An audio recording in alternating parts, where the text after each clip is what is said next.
आप लोगों ने भी देखा होगा, यहां तो ठीक है, परंतु हमने महाराष्ट्र में बहुत देखा।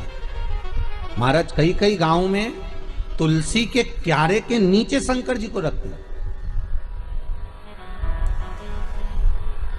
ये तुलसी के कुंड के अंदर शंकर जी को रखेंगे, पर यह दोष है। वो तो ना जाने कहां से बुद्धि आ गई ऐसी कि तुलसी के क्यारे के अंदर शंकर जी को रख दो, तुलसी के क्यारे के नीचे शिव जी को रख दो, या तुलसी के क्यारे के अंदर शंकर भगवान को विराजमान कर दो। ये विवेक ना जाने कौन दे देता है आप लोगों को। अच्छा, दुनिया के लोगों की आदत भी ऐसी है ना, जो अच्छा विवेक मिले ना, अच्छी जगह से कथा मिले, अच्छी चीज मिले, तो उसको तो लोग छोड़ देंगे, पर कहीं नाटक मिले, नौटंकी मिले, कोई आपको अलग अलग तरह से ना जाने घुमा फिरा के ना जाने बुद्धि ऐसी फेर कर गलत चीज बताएगा ना, तो वो समझ में आ जाएगी आप लोगों को। दुनिया की आदत है।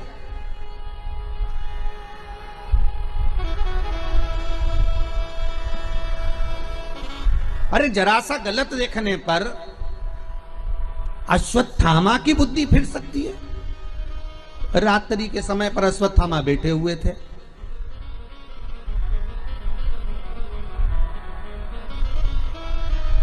और रात्रि के समय पर अश्वत्थामा बैठे, और बैठे बैठे अश्वत्थामा ने क्या देखा कि एक वृक्ष के कोटर में कौवे के अंडे रखे हुए हैं, कौवे के बच्चे रखे हुए हैं, और एक उल्लू रात्रि के समय पर उड़ता उड़ता आया, और वो कौवे के अंडों को उसने रात के समय, कौवा जब सो गया तो उसके अंडों को, उसके बच्चों को मार दिया। किसने? उल्लू ने। अश्वत्थामा ने देख लिया, इससे जोरदार कोई काम नहीं हो सकता। अगर ये पांडव जीते, नेत्र खुलने के बाद अगर नहीं मर रहे, तो एक काम करता हूं, जैसे उल्लू रात को आया और उसने कौवे के अंडों को मार दिया, कौवे के बच्चों को मार दिया, तो अश्वत्थामा ने भी विचार करा, एक काम करता हूं, मैं भी सोते समय पर जाता हूं और मार देता हूं। और अश्वत्थामा ने करा क्या, जब पांडवों के पुत्र सो रहे थे और अश्वत्थामा उनको सोते हुए को मार दिया, सोते हुए। बस केवल रात्रि को एक जरा सा एक लीला देखी, और उस बुद्धि में, अश्वत्थामा के उस विवेक में वो समाहित हो गया। गलत चीज लोगों की बुद्धि में तुरंत आ जाती है कि हाँ हाँ, उसने ऐसा करा, उसने तुलसी जी के क्यारे में शिवलिंग रखा तो अपन भी रख लो, उसने ऐसा करा तो अपन भी ऐसा कर लो, और उसने यूं करा तो अपन भी ऐसा कर लीजिए।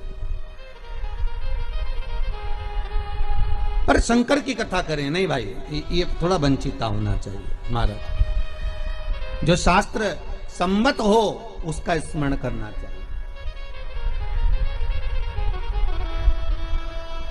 पहले के समय में दो दोष नहीं रहते थे, ना पितृदोष रहता था, ना काल सर्प दोष रहता था। काल सर्प दोष कब आया? जब आप लोगों ने भगवान का चढ़ा हुआ जल, शिव जी का चढ़ा हुआ जल तुलसी में चढ़ाना प्रारंभ करा, तब काल सर्प दोष आया। और पितृदोष पहले नहीं होता था। क्यों? क्योंकि लोग घर के मटके में से, घर के हंडे में से, घर के परिंडे में से लोटा भरकर पानी लेकर जाते थे और शंकर को चढ़ाते थे। घर का जो रसोई घर होता था वो बीच केंद्र में होता था, रसोई घर घर के मध्य में होता था, तो वहां से जब पानी लेकर जाते थे, वो परिंडा, मटका, हंडा पितरों का स्थान माना गया है। वहां से जब पानी भरते और ले जाकर शंकर जी को चढ़ाते, तो पूरे घर में से पानी निकलकर जब शिव को चढ़ने के लिए जाता था, तो पूरे घर का वास्तु दोष, पितृदोष समाप्त हो जाता था। अब आज के जमाने में मंदिर का लोटा उठाकर, मंदिर का पानी भरकर शंकर जी को चढ़ा देते हैं, तो ना वास्तु दोष समाप्त होता है, ना पितृदोष समाप्त होता है, ना कालसर्प दोष समाप्त होता है। पहले भी कथा में कहा, परसों की कथा में कहा कि लक्ष्मी जी अपने पास का अगर कोई सामग्री शिव जी को चढ़ा देती तो शंकर प्रसन्न हो जाते, पर लक्ष्मी जी ने करा क्या, जल भी लाई तो पार्वती की यहां से लाई। लक्ष्मी जी अगर जल लेकर आ रही है तो पार्वती की यहां से लेकर, आपके पास में जो है आप शंकर को वो समर्पित करो। आपके पास में जो हो वो शंकर को दीजिए। और शंकर एक बात और कहते हैं कि मुझे दिखावा कर कर मत दीजिए, जो आपके पास में है, जो अपना है वो दो।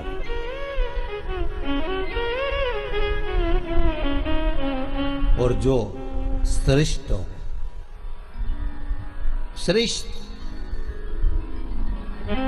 जो श्रेष्ठ है वो दीजिए। कहा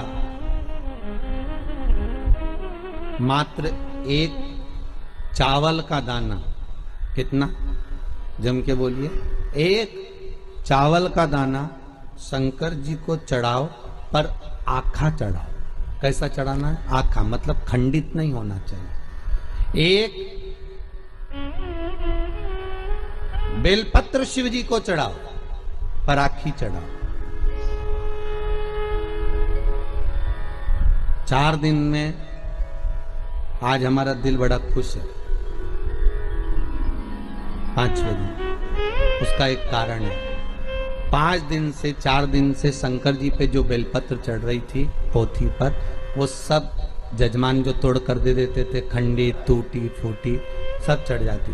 पर आज भले छोटी सी बेलपत्र है, पर आज जो चढ़ी है बाबा की कृपा से वो पूर्ण चढ़ी है। तो आज दिल खुश हो गया ये देखकर कि शिव महापुराण पर आज जो बेलपत्र समर्पित करी वो भले कम चढ़े,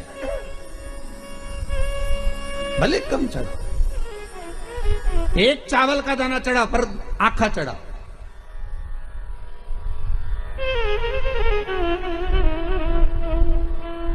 आज हमें बड़ी खुशी मिली है इस व्यासपीठ पर आए।